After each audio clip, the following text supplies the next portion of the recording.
Iya, betul. kan gini, pada saat menanam, kapan Pak memasukkan bibit ikan, memasukkan ikan pada sawah gitu? Kalau kita di sini, Mbak, pengalaman saya di sini, sesuai dengan petunjuk-petunjuk yang diberikan juga sama penyuluh perikanan, pada saat mulai penaburan bibit ikan itu sendiri, pada saat 25 hari setelah tanam padi, Mbak, kita tabur berayuk, apa istilahnya, benih-benih ikan itu. Ukuran ada berapa, juga, Pak? ya. Ukuran berapa ikan yang ditabur? Kalau ukurannya itu, Mbak, kecil, istilahnya burayap lah istilahnya, masih kecil-kecil sekali.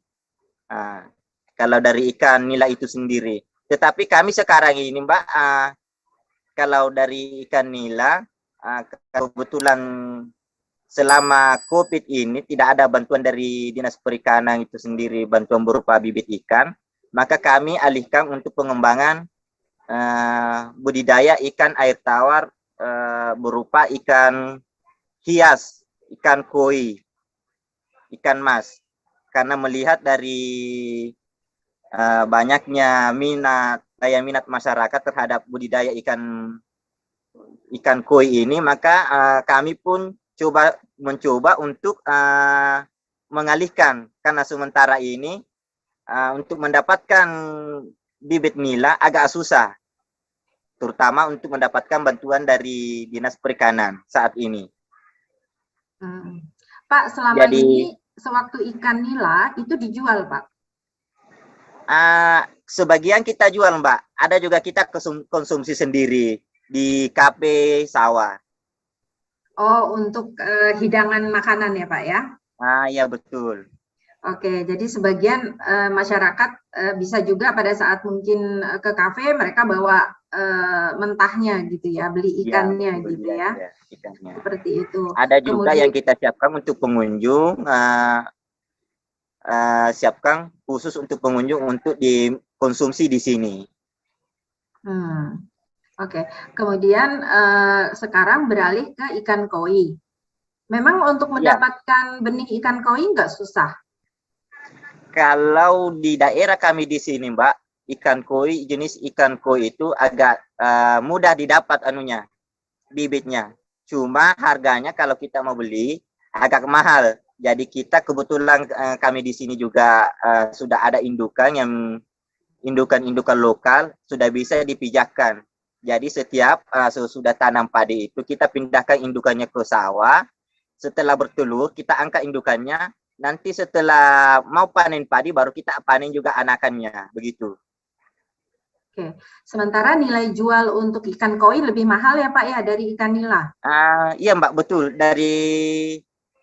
Kalau dari penjualan ikan koi ini bibitnya sesuai dengan ukuran dengan motif warnanya juga. Kemudian kualitas bibitnya asalnya dari mana? Biasa kan ada dari impor lokal. Tetapi yang kebetulan kita di sini, yang kami kembangkan di sini adalah ikan koi yang jenis lokal, Mbak. Ada yang dari Blitar. Banyak Pak yang datang untuk beli ikan koi? Kalau di sini daya minatnya masyarakat ya lumayan banyak, Mbak. Artinya sangat berpotensi untuk dikembangkan untuk di daerah kita di sini. Jadi sangat berpotensi. Lebih senang melihat ikan hias ya Pak ya, daripada betul. Mengkonsumsi ikan nila. Betul sekali. Oke, tapi Bapak jeli ya untuk melihat peluang. Melihat potensi Mbak begitu. Jadi kita itu sebetulnya bukan sekedar pelihara saja ikan. Selain dari untuk konsumsi, kita lihat juga potensi-potensi daya minat masyarakat terhadap ikan itu sendiri. Oke, sekarang saya mau explore tentang mina padinya ya, tentang ikan koinya ya, ikan koi yang diternakan di sana. Itu untuk penyakit, untuk jamur atau apa? Karena kan itu langsung di tanah sawah. Ya. Ada kendala atau ada masalah nggak Pak? Bisa cerita? Sebetulnya kalau pengalaman kita di sini, Mbak, penyakit pada ikan itu sendiri tergantung dari kondisi airnya itu sendiri, Mbak.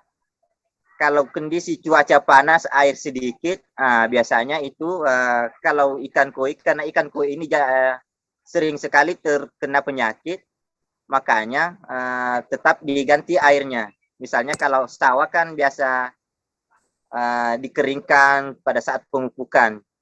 Jadi kalau sawah itu kalau kita mau tabur benih ikan, nanti setelah pemupukan, Mbak, begitu, supaya anakan-anakan ikan koi tersebut tidak mudah terserang penyakit karena pengaruh kadar air itu sendiri. Oke, nah pada saat pemupukan itu pemupukan padinya pakai organik atau anorganik, Pak? Di sini kita pakai anorganik, dua macam, Mbak. Ada pakai organik, ada juga anorganik, pupuk cair.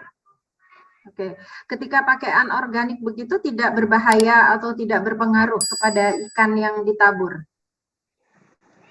Kalau dari segi pengaruhnya, Mbak, sangat berpengaruh sebetulnya. Cuma kita di sini kalau sistemnya pemupukan padi tersebut dilakukan dengan mengurangi mengurangi pemakaian pupuk kimia tersebut. Kalau kita pelihara ikan, terutama ya pestisida dikurangi anunya, dosisnya begitu. Oh, jadi dikurangi ya. Dan memang kan Ya. dengan mina padi juga hama juga bisa ditanggulangi ya, bisa Iya betul. ya. Itulah salah satu sisi positif pengembangan ikan air tawar lewat mina padi ini, Mbak. Selain dari mengurangi hama tikus, kita juga mengurangi pengurangan pestisida itu yang kimia. Ya. Kemudian kalau untuk pupuk, Pak, juga katanya berkurang kalau dengan adanya mina padi. Iya, Mbak, betul sekali. Kalau kita di sini awalnya biasa pakai misalnya satu saknya itu 50 kilo, kita pakai 1/2-nya. Pengurangannya itu hampir 50% dari penggunaan utama. Kenapa, awal. Pak? Kenapa bisa begitu? Iya. Kenapa bisa mengurangi pemupukan, Pak? Menghemat pupuk? Sebetulnya, Mbak, kalau kita di sini pemakaian pupuk organik, pupuk kimia itu terlalu banyak, hasilnya juga padi agak agak kurang. Terlalu banyak bisa jadi racun juga. Jadi inisiatifnya itu pengurangan, tetapi secara langsung tidak mengurangi hasil dari pertanian itu sendiri dan tidak mengganggu terhadap ikan itu sendiri juga. Iya, jadi Bapak Ibu peserta webinar Inspirasi Bisnis, dengan mina padi itu, dengan adanya ikan sebenarnya kotoran ikan itu juga kan mengandung unsur hara ya. Jadi kotoran ikan yang keluar di air sawah itu juga menjadi pupuk bagi tanaman padi itu sendiri. Kemudian pakan ikan mengurangi juga, hama. Ya, kemudian pakan ikan itu juga bisa menambah kesuburan dari tanah, gitu ya. Jadi sehingga pemupukan menjadi lebih hemat, gitu, berkurang, gitu. Hemat. Kemudian, ya, betul, Mbak, betul. Iya. Apalagi, Pak, untungnya dengan ada mina padi? Kalau untungnya, Mbak, ya banyak sekali, Mbak. Selain kita dapat dari hasil sawah berupa padi, nilai ekonomi penjualan budidaya ikan juga kita dapat. Begitu, Mbak. Kemudian satu juga keuntungannya kita sebagai petani, yaitu mengurangi biaya-biaya pemupukan, biaya-biaya yang lain itu. Ya, Pak, gini, kan 25 kita penyemaian padi, kemudian 25 hari setelah penanaman padi, ikan ditabur, ikan ditebar. Nah, kemudian pada saat pemanenannya berapa hari setelah padi sebelum padi menguning, sebelum panen padi? Sebelum padi dipotong, dipanen. Nah, kalau di kebiasaan kita di sini, Mbak, kebiasaan saya setelah padi sebelum padi dipanen kira-kira sesudah menguning ya. Kira-kira 10 hari sebelum dipotong padi itu kita ambil memang padi ambil memang ikannya. Ada juga kita biarkan saja setelah potong, kita biarkan saja tinggal ikannya di sawah. Nanti setelah mau dibajak lagi baru diangkat semua ikan-ikan yang sudah kita kembang biakan di sawah tersebut. Tapi bagaimana cara memanennya, Pak? Bagaimana cara memotong ketika ada ikan di dalam air sawah itu? Karena kita di sini pakai manual, Mbak, masih pakai tenaga buruh, makanya tetap kita pakai potong secara manual. Airnya artinya potong padi tanpa mengurangi juga debit air di dalam sawah, begitu. Karena kita pakai tenaga manusia. Tapi bagaimana nggak rusak, nggak keinjak atau nggak ini ikannya, Pak? Pengalaman saya di sini, Mbak, kalau ikan nila itu kita biarkan, Mbak, tidak apa-apa, tidak jadi masalah. Ikannya tetap di sawah, padinya kita ambil. Nanti setelah mau bajak sawah selanjutnya, baru kita angkat semua ikan-ikan yang ada di sawah itu. Begitu. Jadi panen semua ikannya ya, Pak ya? Iya, dipanen juga ikannya. Tetapi biasa juga untuk menambah keseruan pada para pemotong-pemotong padi tersebut, biasa juga kadang kita di sini potong padi sambil panen juga padi, panen juga ikan. Potong padi, panen ikan juga.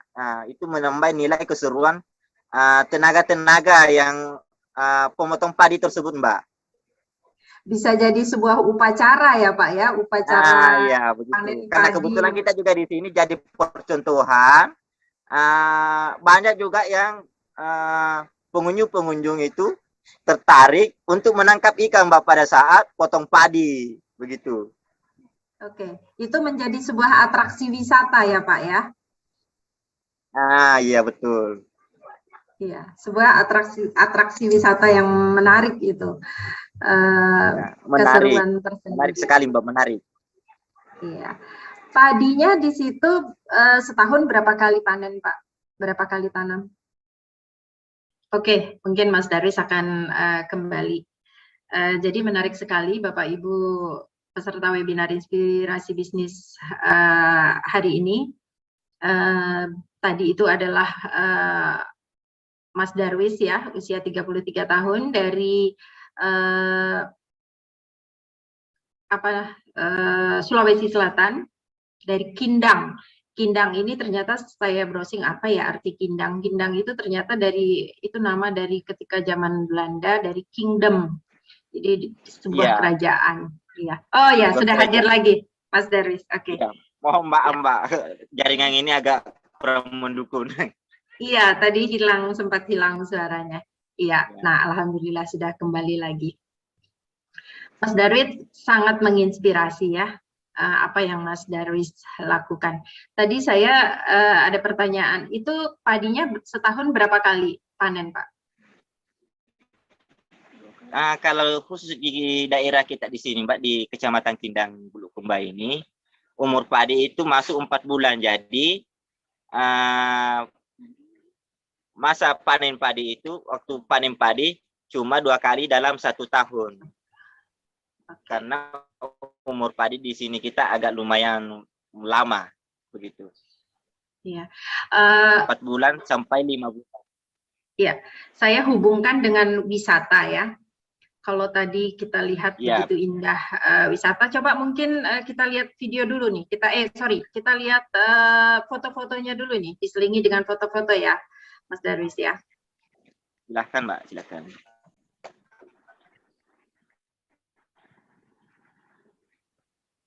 Nah, ini sore ya Pak ya? Ini sore. Kemudian lanjut, Nat.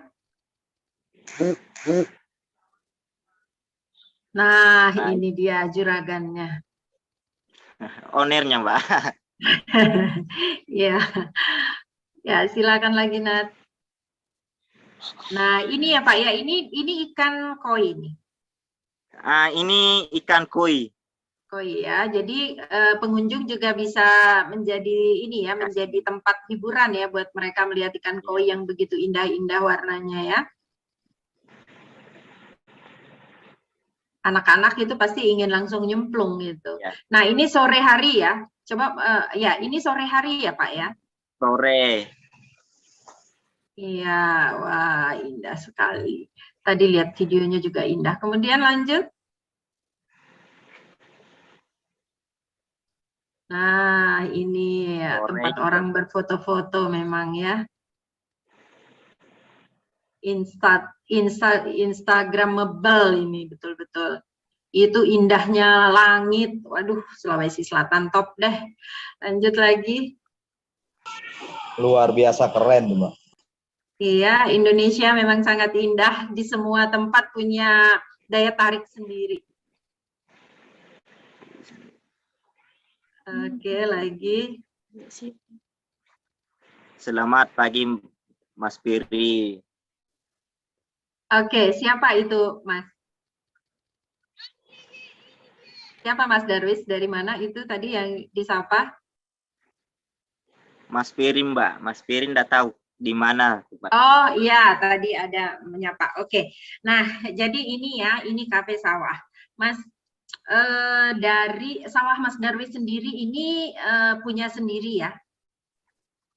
Dari punya orang tua. Dari orang tua. Oke. Kemudian ada berapa hektar? Kalau luas sawah di sini, Mbak, keseluruhannya sama sawah-sawah tetangga sebetulnya sangat luas, Mbak. Cuma yang kami punya di sini, punya orang tua yang kami kelola, tidak seluas dengan lapangan bola. Sawah kita di sini yang kami punya.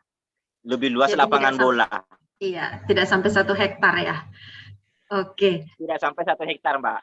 Iya, tapi itulah apa ya namanya, kecerdasan yang Mas Darwis lakukan.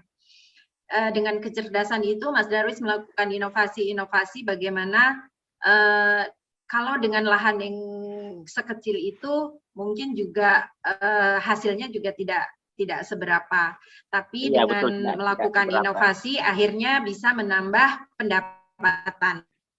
Iya, betul.